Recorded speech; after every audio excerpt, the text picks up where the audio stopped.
Un laberinto infinito de salas o oficinas vacías. Un espacio liminal entre la realidad y la ficción. Un fenómeno viral nacido en internet. Pero, ¿y si las backrooms no fueran un fenómeno exclusivamente digital? ¿Y si fueran un eco de algo más profundo? ¿Una experiencia humana que se remonta a los orígenes de nuestra historia? ¿Y si este laberinto digital fuera una puerta a los rincones más oscuros de nuestra propia mente?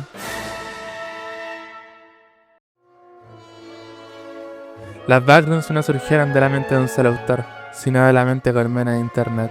Su génesis se encuentra en 4chan, donde un usuario anónimo publicó una fotografía con pasillos interminables, con paredes de un amarillo enfermizo.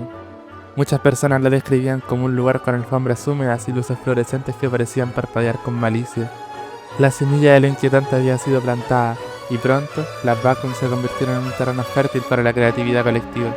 Así emergió de la psique digital como un laberinto construido que, psicológicamente, nos puede hacer sentir que lo desconocido siempre se echa en los márgenes de nuestra percepción.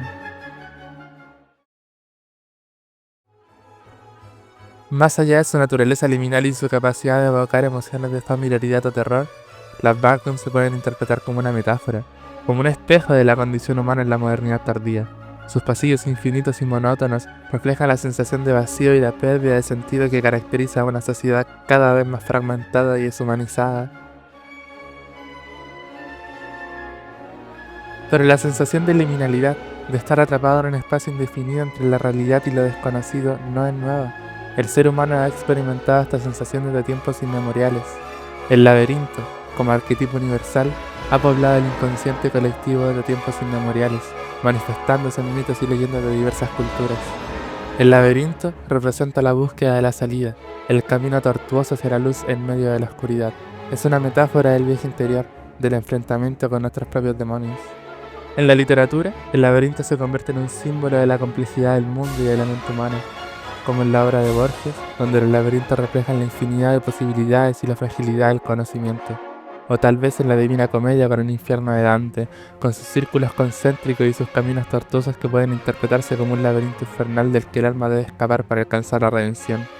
Tal vez el castillo de Kafka, con un laberinto burocrático y opresivo, donde el protagonista se pierde en un sinfín de trámites y procedimientos sin sentido.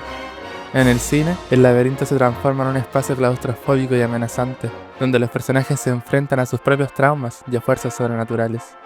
El laberinto del Hotel Overlook, en El Resplandor, es un ejemplo icónico de esta representación, donde la arquitectura laberíntica refleja la mente torturada del protagonista. Las backrooms como un eco del pasado. Las backrooms, a pesar de su origen en el ciberespacio, no es sino un eco de experiencias liminales que han acompañado al ser humano desde su albores. El miedo a lo desconocido, la desorientación ante la pérdida de referencias, la angustia de enfrentarse a la inmensidad de lo incognoscible. Todas estas sensaciones se actualizan en el laberinto digital, pero sus raíces se hunden en el sustrato más profundo de la psique humana. Son un eco del pasado que resuena en el presente. Un laberinto sin salida que nos invita a confrontar lo desconocido y a buscar un sentido en medio del caos.